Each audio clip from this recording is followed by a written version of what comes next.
Dinas Lingkungan Hidup Kota Lubuk Linggau menindaklanjuti laporan masyarakat terkait keberadaan pohon yang dinilai membahayakan keselamatan pengguna jalan tanpa berada di lokasi Jalan Dapati Said, Kelurahan Talangrejo, Kecamatan Lubuk Linggau Barat 2. Menyikapi hal tersebut, tim ruang terbuka hijau DLH langsung melakukan pemangkasan pohon di sepanjang ruas jalan tersebut, guna mencegah potensi yang tidak diinginkan.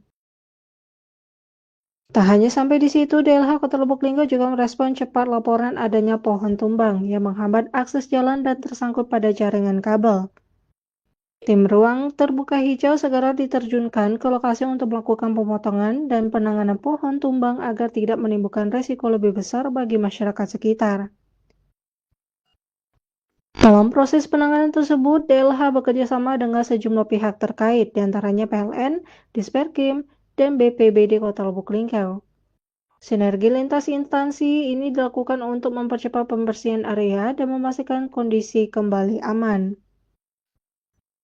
Berkat kerjasama dan respon cepat tersebut, area jalan yang sebelumnya terganggu kini kembali bersih dan dapat dilalui dengan lancar oleh para pengguna jalan. Dinas Lingkungan Hidup Kota Lubuk Linggau menghimbau masyarakat untuk terus melaporkan kondisi lingkungan yang berpotensi membahayakan demi menjaga keselamatan dan kenyamanan bersama.